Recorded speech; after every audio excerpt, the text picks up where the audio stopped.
सबसे पहली बात, विजय एकादशी 23 तारीख को दोपहर से लग जा रहा है। इस स्थिति में वह 24 तारीख तक रहेगा। तो हमें उदया तिथि के अनुसार हमें 24 फरवरी को ही दिन सोमवार के दिन विजय एकादशी का व्रत रखना है। जो भी व्रत करते हैं, जो भी पूजा पाठ करते हैं, वो हमें 24 तारीख को करना है।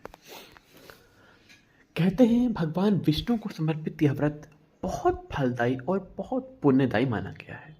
कहा जाता है मात्र इस व्रत को कर लेने से, कहते हैं जन्म जन्मांतर का हमें दुख, हमारे पाप नष्ट हो जाते हैं और हमें मोक्ष की प्राप्ति होकर हमें वैकुंठ का धाम मिलता है।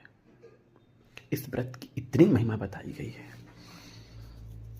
इस व्रत को करने से घर में सुख, समृद्धि, धन धान तो भरता ही है, साथ ही विजय एकादशी, जैसे कि नाम से ही प्रतीत हो रहा है, विजय एकादशी करने से शत्रुओं पर हमें विजयों की प्राप्ति होती है और व्यापार में भी वृद्धि होती है। हमारा व्यापार जो है, व्यवसाय जो है, वह भी अच्छा चलता है भगवान की कृपा से, भगवान की दया से, और घर में सदैव सुख समृद्धि बने रहती है।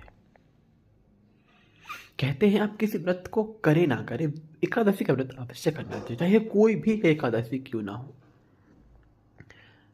लेकिन आज की स्थिति में जो बुजुर्ग हैं या जो जिनका स्वास्थ्य ठीक नहीं है, वो किस तरह से इस व्रत को करें, मैं उसके बारे में आपसे बताता हूँ। सुनिए।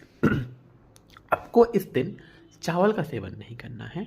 कहते हैं एकादशी के दिन चावल में पाप प्रवेश कर जाता है, इसलिए इस दिन हमें चावल का सेवन नहीं करना चाहिए और सात्विक भोजन कर लेने मात्र से और भगवान विष्णु की पूजा आराधना कर लेने मात्र से हमें एकादशी का फल प्राप्त हो जाता है। इसलिए आप इस तरीके से भी, जो लोग नहीं सक रहे हैं, जिनका स्वास्थ्य ठीक नहीं है, उनके लिए बताया गया है। वह इस तरीके से भी अगर कृष्ण की, शिव की, विष्णु की आराधना में लग जाते हैं तो उन्हें एकादशी के पुण्य का फल प्राप्त हो ही जाता है। इसमें कोई संशय है ही नहीं। हमें भगवान विष्णु को भोग लगाना चाहिए, ब्रह्म मुहूर्त में उठकर स्नान आदि करके भगवान विष्णु की आरती करनी चाहिए, भोग लगानी चाहिए, पाठ करना चाहिए, चालीसा करना चाहिए। इस प्रकार से हमें एकादशी का व्रत करना चाहिए।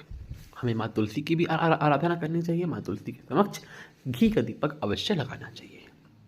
और जो लोग मुख्य द्वार पर दीपक लगाते हैं, अच्छी बात है, लेकिन एकादशी के दिन भी हमें अपने मुख्य द्वार पर एक दीपक अवश्य लगाना चाहिए। जैसे भी आपकी स्थिति हो, घी का, तेल का, जैसे भी आपसे बन पड़े, पर हमें भगवान के स्वागत में, भगवान के लिए एक मुख्य द्वार पर दीपक अवश्य जलाना चाहिए।